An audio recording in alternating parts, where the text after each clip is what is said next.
Welcome to Alzheimer's Sunrise, lighting the way for patients and caregivers on Legends 100.3. Brought to you by Alzheimer's Community Care, providing help and hope for thousands of families for the past 20 years. Here's Mary Barnes, CEO of Alzheimer's Community Care.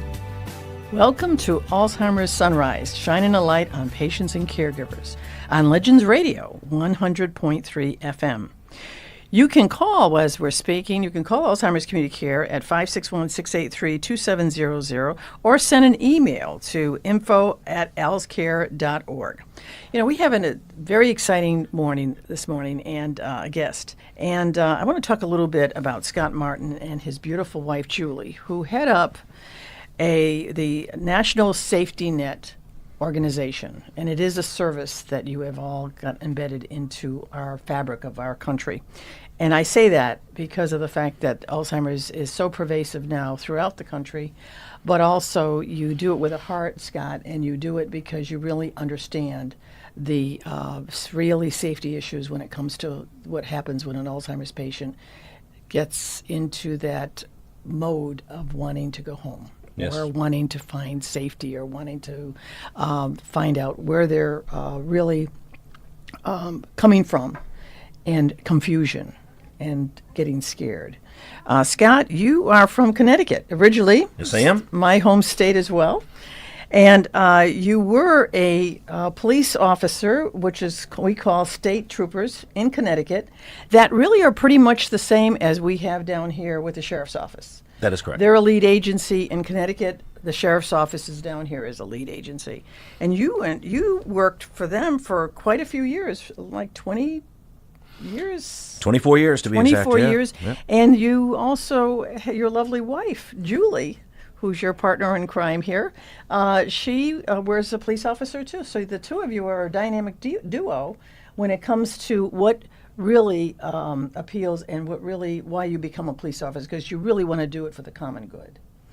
And then as you decided when you retired, you wanted to still do a common good. And so you went into like a SafetyNet program. And even it was started by a big international corporation, but they looked at you and knew that you were doing such a good job that they wanted to not see the program die, and gave you an opportunity, and through other, I'm sure, all kinds of transactions going on. But then you and your wife took it on, which we're very, very happy that you have, because you really, really, we feel that you're a real partner with us. And so, I don't know if you want to add any more to that introduction, that maybe I left anything out. I know you've got some beautiful children and you're just going on with life, but we feel that the time and effort that you've given this whole cause has really given it meaning. Well, thank you very much, Mary. It's a pleasure to be down here. It's springtime in New England right now, although you would not know it, so it's nice to come down and enjoy the beautiful weather here. Yes, Julie and I are both Connecticut State Troopers. We actually met on the job in Connecticut and be celebrating our 28th anniversary coming up. Congratulations. Next month. Thank you. And two kids, one in college in Boston and one who's been serving in the military and just got back a short time ago after doing a year in the Middle East, so it's good to have him home. And yes, we take this very seriously. I think when people go into law enforcement or other public safety professions, we hope everyone does it for the right reasons, and I think certainly in Julie's and my case we did. We wanted to help other people. So after doing 50 combined years between the two of us in the state police, we decided it was time to let some other people do it and move on. And I was given the opportunity to come to LoJack Corporation, based out of Massachusetts, to head up this new division called LoJack SafetyNet at the time. And I ran that division for about 8 years up until March of 2016, when LoJack was purchased by another company, and Julie and I made the decision that this was too important to let go by the wayside, so we purchased the SafetyNet division from LoJack and formed SafetyNet Tracking Systems in April of 2016. I know you have a great affinity with your peers in law enforcement. Yes. And to really give them the tools to be able to know how to approach and what it needs to encompass when someone is lost, and also in dealing with the family. So, in your long experience for both of you, and with you and your wife Julie, what prepared you for this? What do you think was the greatest element of your experiences throughout your career, and what made you really feel that this whole safety net was at a stage where most people are thinking they're going to retire and go out and travel and do all. No, you decide to get into this. So what drove you to that? Well, I think one of the unique aspects of law enforcement is it's so varied. If you're a dentist, you're going to go to the dentist office and you're going to do work on teeth. If you're a doctor, you're going to do this. If you're an engineer, you're going to do that. But the thing about police work is you never know the minute you put that uniform on what is going to transpire for that shift on that particular day, and it could be anything from sitting and having coffee with fellow officers to literally a shootout with armed robbers. And I think that through the varied career that both Julie and I had, and a lot of police officers, we had the opportunity to serve in many capacities. I was a hostage negotiator. I ran a homicide unit. I worked in internal affairs, and Julie worked undercover. So we had the opportunity to do many different things in law enforcement. But I think one of the keys that true law enforcement professionals have is to help people. And I think there's nothing more important, whether it's in law enforcement or in public safety in general, than to help those people who in many cases can't help themselves. And I think that, something of the nature of people with cognitive conditions, Alzheimer's, dementia, Down syndrome, autism, veterans with traumatic brain injuries, these folks who have these conditions that cause them to wander and become lost, we have an opportunity to make a difference, and we decided to seize that opportunity. This is Alzheimer's Sunrise, and you are putting a spotlight on the real integrity and the whole complication of this disease.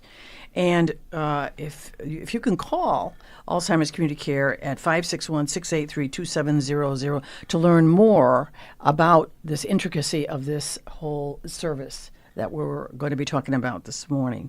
It sounds to me like this is a significant undertaking. And exactly what is SafetyNet? What does the company do?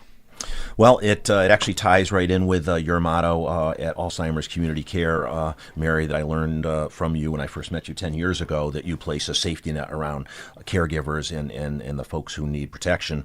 And that's what we do as well. The term safety net, it really means just that. And from a technical perspective, we provide a variety of tracking products and solutions to law enforcement and to families of people with cognitive conditions such as Alzheimer's, such as radio frequency tracking, which utilizes a wrist device that emits a radio frequency signal on a specific frequency every second.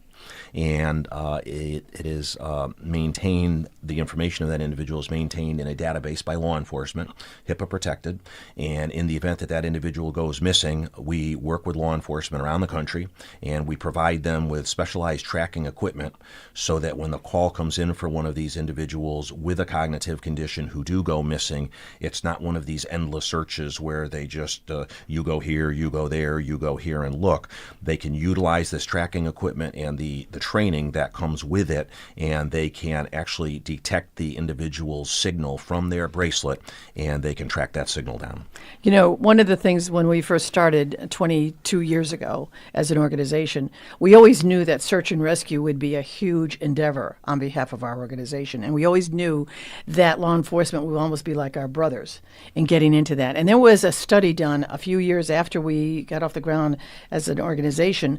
It was Dr. Meredith Rowe who did this 3-year study on looking at patients that were found deceased. Where did they find them?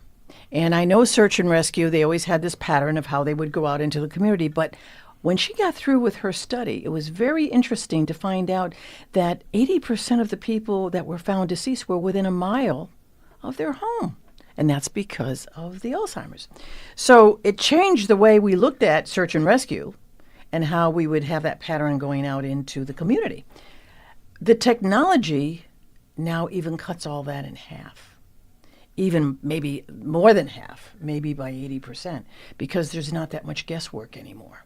Because you have that transistor, and then you've got instructions. How does that work with the caregiver and the family and and all of that. Well, that's very true, Mary. I think that, growing up in law enforcement career, that we know that searching for people with cognitive conditions is one of the most important things that we can do. Finding a small child with autism, for example, or an older person with dementia who, if they are not found within a short period of time, whether it's the heat of Florida or it's the snowstorms of northern New England, they will die. Yep. So time is of the essence. And we do know that without technology, that these searches, they can go on for hours and days, and many of these people, sadly, are never found at all. The traditional means of searching for the missing Cub Scout or the child on the beach or the camper in the woods, the techniques utilized to find those people do not apply when you're looking for somebody with a cognitive condition. So by using technology, you are able to locate these individuals much more quickly, typically within 30 minutes to an hour, as opposed to hours, sometimes days. And those time frames are the difference between life and death. They just had a big a news release on a situation that happened up in St. Lucie County, where there was a patient just standing by almost like a water stream, just a stream, and everybody couldn't get over, even though they were calling her name and trying to get her attention. She never responded. And everybody's concerned, well, why didn't she move? Why didn't she go into another safe area? That water, as little as it was a barrier for her. She did not know how to get past that barrier. And so she would have, if the pinging hadn't gone off and if the signal hadn't been there, never would have been able to find her. Never would have been able to find her. The other side of this is, that's our big challenge, is that caregivers many times are in denial. And that you must find in your own experience in finding them, when you get into a search and rescue. So will we be coming and talking more about, when we come back, more about the techniques and all the different experiences that you have had, so we can identify these different scenarios where people do get lost and why it happens. Absolutely. There's a lot to it, and we're looking forward to telling everybody about it. Okay, thank you. Feelings of depression, isolation, and frustration are common among persons living with Alzheimer's or related dementias. It's common among those who care for them, too. It takes a lot of patience and courage. It also takes knowing when you can no longer do it alone. At Arden Courts, memory care is all we do. Talk to us. We know. We understand. We can help. Don't let guilt keep you from making the right decision. Visit arden-courts.com. Arden Courts follows equal housing opportunity guidelines. Alzheimer's Community Care is pleased to announce their 2018 Educational Forum, Thursday, May 17th at the PGA National Resort in Palm Beach Gardens. Family caregivers and health professionals will hear the latest on early intervention, research, and caregiver perspectives in Alzheimer's disease and related disorders. Health professionals will earn 4 hours of continuing education credit. Register by calling them at 561-683-2700 or online at alzcare.org. That's alzcare.org. Once again, please call 561-683-2700 or register online at alzcare.org. This will be an extraordinary educational event.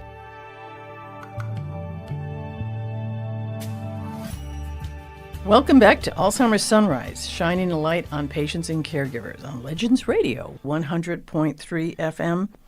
You can call Alzheimer's Community Care at 561-683-2700 or send us an email. We really like to hear from you, to know that there's questions or that you enjoyed listening and enjoyed the program at info.alzcare.org, at alzcare.org. If you call or email, please tell us what you heard about us on Legend Radio. Also, our website is alzcare.org, where you can listen to any of the past programs that we've had, and they're all listed there.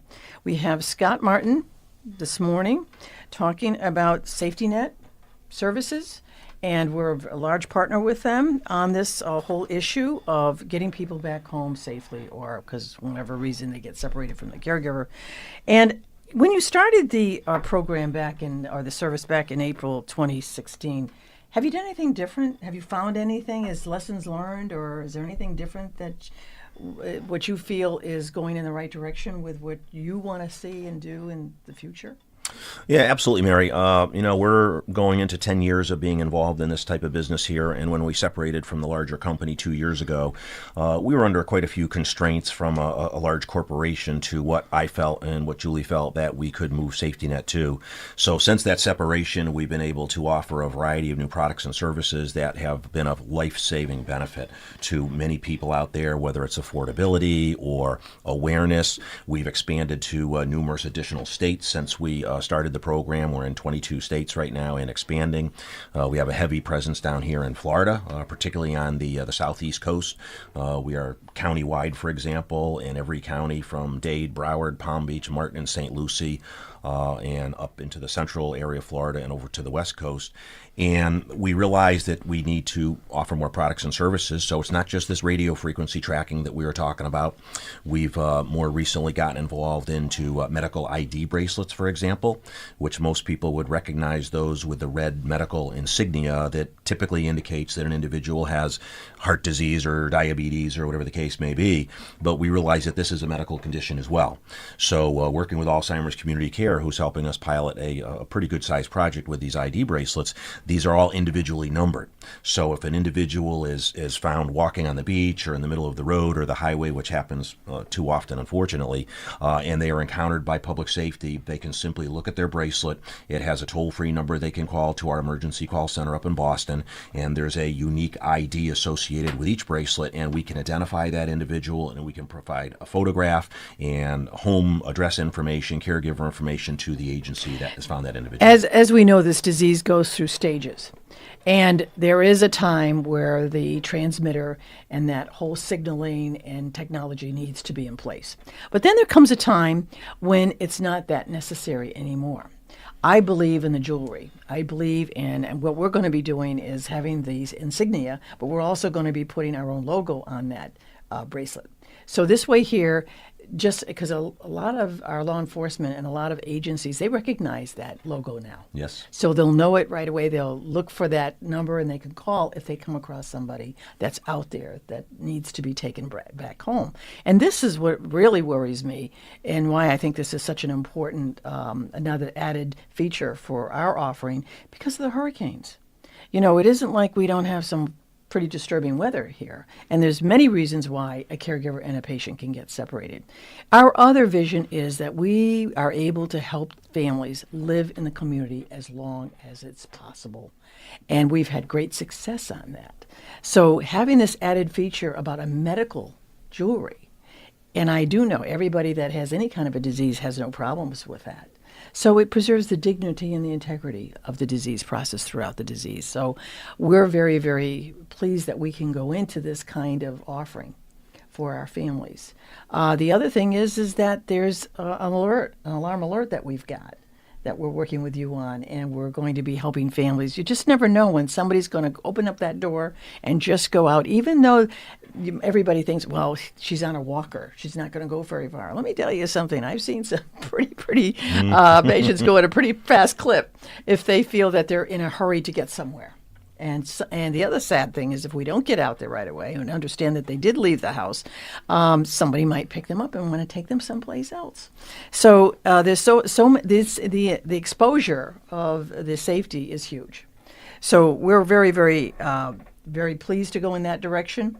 Our partners with transportation and PalmTram have asked that identity be put on their arms. So it's really been a great expansion. What you're doing, which we can take advantage of, is really great. So this is Alzheimer's Sunrise, shining a light on our patients and caregivers. And we're here on Legends Radio 100.3 FM. And if you could call Alzheimer's Community Care, 561-683-2700, or send us an email on how you value what you're listening to and what you've learned today, or any questions that you need more information on, which is alzcare.org, alzcare.org. So, Scott, when it comes to your expansion, what is your vision? Where do you see you being in 5 years from now? Well, as a company? I see us hopefully having a nationwide presence. I think that, Mary, the key is not from a business perspective as much as the ability to protect as many people as possible. So, for example, even though we are only in 10 or 11 counties in Florida right now, those 10 or 11 counties represent over half of Florida's population, because that, like most states, Florida is set up that way, that you have heavy population centers. So we want to expand rather significantly in Florida because the need is here, whether it's on the autistic side or the Alzheimer's side or many other areas of need.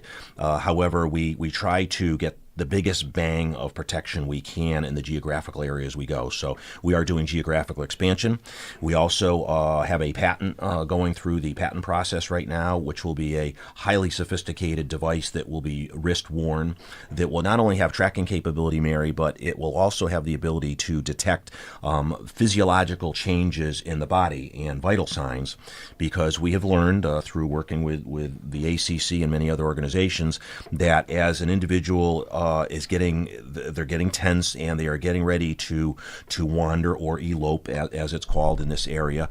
We know that a heart rate may increase, perspirations may increase, and the device that we are working through the patent process right now will have the ability, to detect those changes and to alert a caregiver or another individual that, hey, something's going on with this person, and it may be an indication that they are about to take off. And if you have that alert and you have that warning beforehand, we can actually prevent a wandering before it might actually take place. One of the things that we would really like to see happen that you are in every parts of the country, and I'll tell you why. We have a lot of snowbirds. A lot of people go home, and our big job is to make sure whatever services they're getting down here, that it mirrors up there. So the transition of going from one area to another is very smooth, medically speaking, physically speaking, and making sure that safety feature is always very evident. So having this, being able to tell a caregiver, okay, we've got the transmitter here, so we need to prepare for what you're going to be going when you go back up north. I'd rather call here home because this is my home, yes. But them going home to them. But I really feel that if there's anything I would love to see in a visionary, so to speak, is that. Because I just want to have that mirror just for them, making it a smooth transition as possible. Well, that's so important, Mary, and that's our vision as well. And you and I have worked very close together, developing. You've given us a lot of good advice that we've taken heed of. And for example, we're in several major areas of the country. We're in Boston, we're in Philadelphia, we're in Minneapolis and St. Paul, and in Miami and Providence, Rhode Island. We're statewide in Rhode Island and Massachusetts. And we do know that many of those folks, the snowbirds, they choose to live up in New England in the nice weather, and then they choose to come down here for the winter. And we too feel that it should be a seamless route of protection for them, and with SafetyNet it is. So if you live in Boston or anywhere in Massachusetts or any other SafetyNet protected area in the country, and you come to Florida and you are on the SafetyNet program, that tracking device that you are wearing that can help to locate you in any area that is protected by SafetyNet, whether it's Florida or Pennsylvania or Minnesota or Illinois or Connecticut. The technology is there, and it's a relatively seamless transition of transmitting information through our customer service center that we can locate that person. We as an organization do a lot of hands-on with all of you. As I know that it's not that, how shall I say, focused in other parts of the country, but in Palm Beach, Martin, and St. Lucie counties, we make sure that that caregiver knows how to take care of that patient, the equipment, so it's preserved and always going to work. In other words, there's a log that caregivers keep track of. They have a little device that they know it's working every day. They're supposed to be putting down the date and the time that because we want to make sure in case of this emergency that it's always effective. So when there's a 911 call that they get and they got the receiver, they're going to find that person right away. So we do a lot of that intense education, a lot of the intense relationships, and we can honestly say that 100% of those that have been recovered that we've had in this, all have been found, and they're not deceased. And that is not a very common figure or statistic in other areas of the country. So we're pretty proud of this partnership, just pretty proud of being able to do this on such an important area of our mission, which is the safety issue. And I don't see it ever changing for a very long time. I do know you're working towards this other technology, which we're very excited about. We do get donations to be able to help families get this equipment free of charge, and working with other families to make it available. And I hope we can always do that, because this need is not going to go away, and it's going to become more and more apparent throughout the years, especially when we look at the statistics for Florida. Is there any lasting words that you'd like to leave when we're in our moments of closing? Well, I think the key word, if I was to describe all of this, is partnership. This is not just SafetyNet. It's not just the Alzheimer's community care. It's not just law enforcement. It's not just caregivers.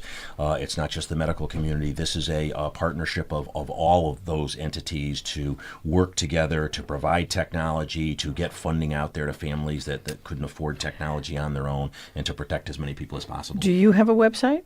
We do. Yep. They can certainly, anybody who's interested can access our website at www.safetynettracking.com, or they can call our customer service center based in Boston at 877-434-6384.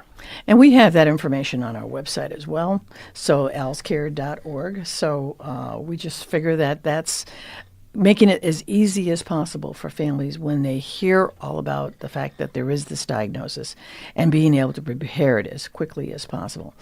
And again, you never know when this thought's going to come into your loved one's head. I'm going to go home, or I need to find where safety is. So thank you, Scott, and just wish you luck in your safe travels back to Connecticut. And we'd like to have you come down again, and we'll keep in touch. And as we grow, and as more and more lives are affected, we will have next time to tell some stories. Well, thank you, Mary. We just had our 726 successful search here in Palm Beach That's County impressive. last week. Yep. So these are all people who, could have died or been seriously injured, and we look forward to a long, continued partnership with you. Again, thank you, Scott. Thank you, Mary. Thanks for listening to Alzheimer's Sunrise, lighting the way for patients and caregivers. To learn more about the help and hope available from Alzheimer's Community Care, call 561-683-2700 or visit alzcare.org. That's ALZcare.org. Tune in next Sunday at 6:30 for another edition of Alzheimer's Sunrise, lighting the way for patients and caregivers, right here on Legends 100.3.